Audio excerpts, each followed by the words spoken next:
The forgotten archive ambassador Marcus Reed stood before the towering crystalline spires of the Galactic Council's central chamber, his heart steady despite the weight of history on his shoulders. Humanity had waited 50 years for this moment, since first contact with the Zalathi traders near Neptune. Now finally Earth would take its place among the civilized worlds of the galaxy. The chamber itself defied human architectural understanding, with walls that seemed to breathe starlight and floors that reflected not just images, but somehow memories themselves. The council representatives filled the vast amphitheater like a living constellation. Each species occupied their designated atmospheric zones, some floating in aqueous bubbles, others surrounded by methane clouds, and a few existing as pure energy patterns that hurt to look at directly. Marcus adjusted his universal translator, a gift from the Zalathi that had made this day possible. Behind him, his small delegation of Earth's finest diplomats, scientists, and military advisors maintained perfect composure despite the overwhelming alien grandeur surrounding them. High Chancellor Theron of the Valtaxi presided over the assembly, his forearms moving in complex patterns that served as both gesture and supplementary language. The Valtaxi were among the oldest members of the council, their civilization stretching back 30,000 years. Their blue-scaled skin shimmered with bioluminescent patterns that indicated mood and intent, currently displaying formal neutrality, with underlying curiosity. The membership process had been surprisingly straightforward until now. Humanity had passed the technological benchmarks, demonstrated peaceful intent through their measured response to first contact, and shown remarkable adaptability in learning galactic protocols. The final step was merely ceremonial, a formal recording of Earth's location in the great stellar archive that connected all member worlds. Marcus stepped forward to the designated platform, holding the data crystal that contained Earth's coordinates, stellar composition, and basic planetary information. As the crystal's contents projected into the chamber's central hologram, something unprecedented happened. The moment Earth's true galactic coordinates appeared, every single alien in the vast chamber froze. Not the pause of surprise or consideration, but a complete cessation of movement that made Marcus's skin crawl. The Valtaxi's bioluminescence shifted to patterns he'd never seen before, rapid flashing that looked almost like fear. The gaseous beings condensed into tight spheres, and even the energy patterns seemed to dim and pull back. Chancellor Theron was the first to speak, his voice carrying harmonics that the translator struggled to convey. The coordinates you have provided correspond to a location that does not exist in our records. This cannot be your home system.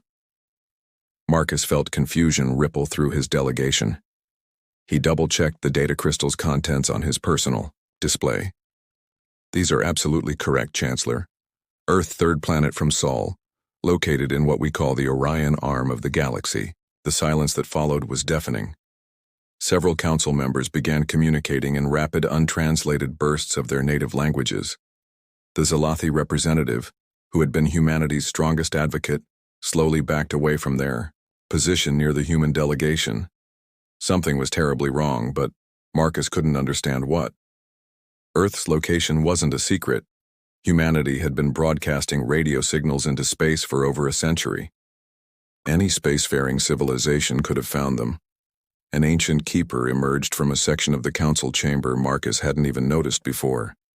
The being was unlike any species he'd encountered, appearing to be made of crystallized time itself, its form shifting between states of matter with each movement.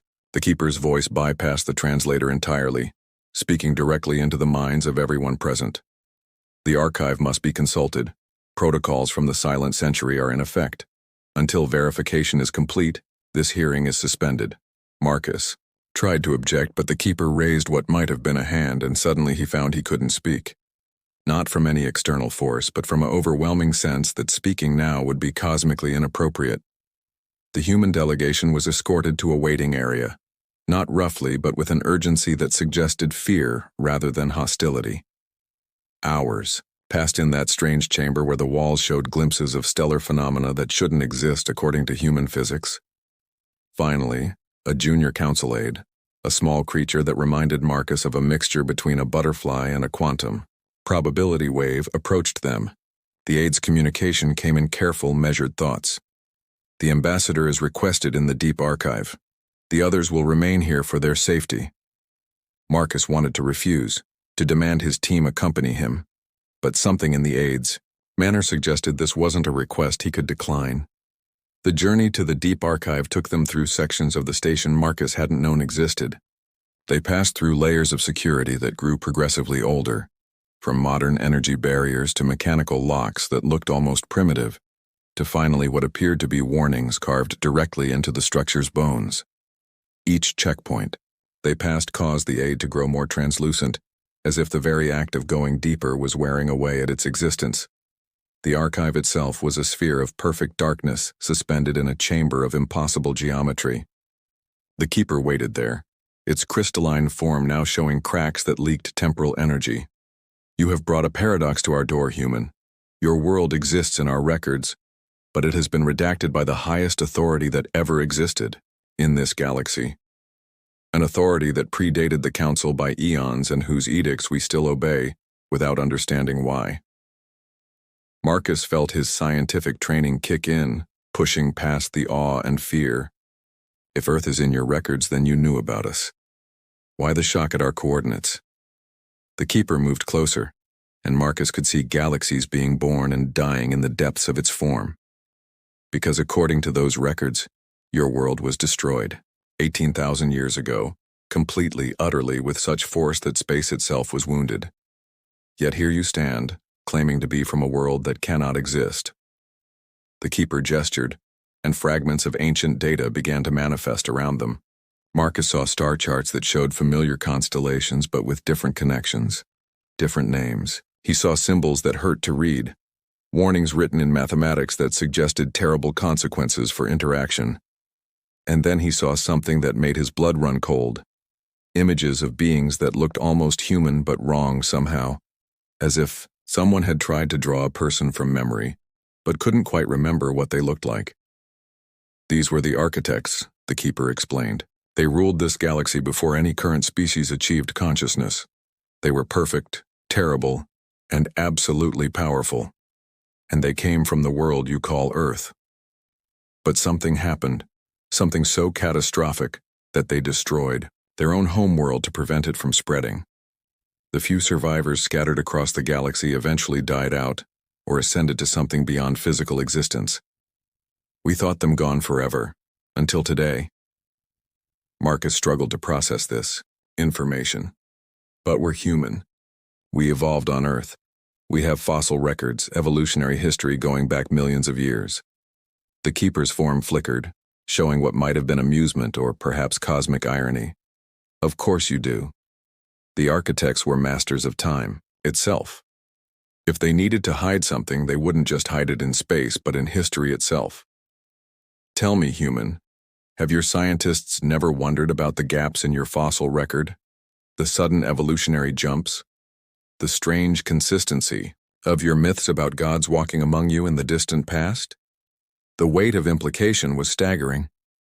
Marcus thought about humanity's rapid technological advancement, their instinctive understanding of physics that had taken other species millennia to grasp, their dreams of stars they'd never seen.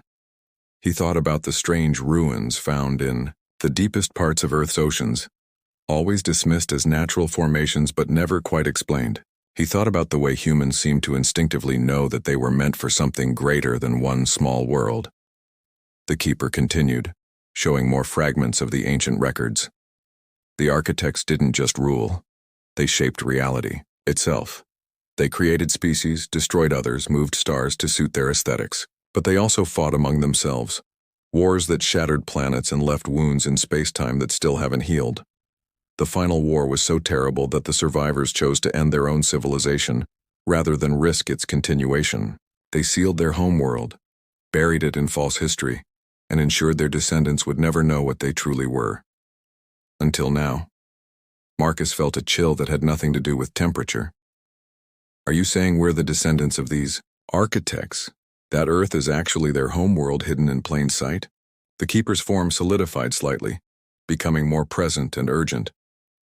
I'm saying that your arrival here has activated protocols older than any civilization in the Council. Emergency transmissions are already spreading across the galaxy. Some species will flee to the far reaches of space. Others will prepare for war. And a very few, will remember promises made to the architects before their fall and wonder if those debts must now be paid. The Awakening Truth. The emergency session of the Galactic Council convened in a chamber Marcus had never seen before, one that existed partially outside normal space-time to prevent any possibility of surveillance or interference. Every major species had sent their highest-ranking officials, and the fear in the room was palpable even across the vast differences in biology and psychology. Marcus stood in an isolation field, able to observe but not interact unless specifically addressed. Chancellor. Theron's scales had shifted to deep purple patterns that Marcus now knew indicated extreme distress. The human delegation confirms the coordinates. Multiple verification methods have been employed. There is no error. The world the humans call Earth exists at the exact location where the architect homeworld was destroyed. The murmur that ran through the assembly needed no translation. It was the sound of civilizations contemplating their mortality. A representative of the Korvax Collective, beings of pure thought inhabiting mechanical shells, projected data into the chamber's center. Our deep space monitors have detected changes since the humans announced their presence here. Quantum signatures around their star system are shifting. Ancient beacons, dormant for millennia, have begun transmitting. Whatever safeguards the architects put in place are failing, or perhaps responding to their descendants' return to the galactic stage. Marcus watched his own team through a secondary display. They were still in the waiting area, unaware of the cosmic significance of their simple diplomatic mission. Dr. Sarah Chen, his science advisor, was taking readings with equipment that suddenly seemed primitive compared to what he was witnessing. Colonel James Thompson stood at apparent ease, but Marcus knew the soldier well enough to see his tactical mind categorizing threats and exit strategies. They had no idea that Earth itself might be the greatest threat the galaxy had ever faced. The Selathi representative, whose species had initiated humanity's first contact, spoke with what Marcus recognized as deep regret. We must consider the possibility that this was intentional. The architects were not known for leaving things to chance. Perhaps they always intended for their descendants to return, to reclaim what was hidden. The thought sent visible shudders through several delegations. The idea that humanity's emergence might be part of an 18,000-year-old plan was terrifying in its implications. An elder race Marcus didn't recognize, appearing as geometric patterns that hurt to perceive directly, added their voice to the discussion. The silent century records speak of the architect's final message. They said their children would return when the galaxy had grown enough to either welcome them or stop them. Perhaps this is the test they spoke of. Are we wise enough to accept the humans or strong enough to prevent their awakening? The question hung in the air like a blade. The keeper materialized in the chamber's center, its crystalline form now showing deep fractures that leaked temporal energy. The archive has yielded additional information. The architects didn't just hide Earth. They fundamentally altered it. They compressed its timeline, folded space around it, created what amounts to a cosmic cocoon. The humans haven't just been evolving, they've been metamorphosing. Each technological breakthrough brings them closer to their true nature. Their recent development of quantum communication, their instinctive grasp of principles that took us millennia to understand, these are not achievements. They're memories. Marcus felt the weight of every eye, sensor, and consciousness in the room turned toward him. The isolation field flickered and died, allowing him to speak. If what you're saying is true, then humanity has no knowledge of this. We're not conquerors or returning gods. We're just people trying to find our place in the universe. We came here in peace, seeking friendship and cooperation. The sincerity in his voice was unmistakable, but it did little to calm the assembly. Chancellor. Theron's forearms moved in a complex pattern that Marcus recognized as deep contemplation. Ambassador Reed, your sincerity is not in question, but you must understand the position this puts us in. The architects were capable of rewriting reality itself. If humanity is beginning to remember, beginning to reclaim those abilities, then Every moment we delay could mean the end of galactic civilization as we know it. We must consider all options, including the complete quarantine of your solar system. Or worse. The threat was implicit but clear. The Council was considering whether humanity needed to be eliminated before they could fully awaken to whatever they truly were. Marcus felt anger rise in his chest, but also understanding. In their position, he might consider the same thing. But before he could respond, alarms began sounding throughout the station. Not the normal alerts he'd heard during drills, but something deeper, more primal, as if the station itself was screaming. The Korvax Collective's representative interfaced directly with the station's systems. Massive quantum signature detected from the Sol system. Something is happening on Earth. The central display shifted to show real-time readings from deep space monitors. The entire solar system was lighting up with energy signatures that shouldn't exist, patterns that violated known physics. Then the monitors went dark, one by one, as if something was consuming them.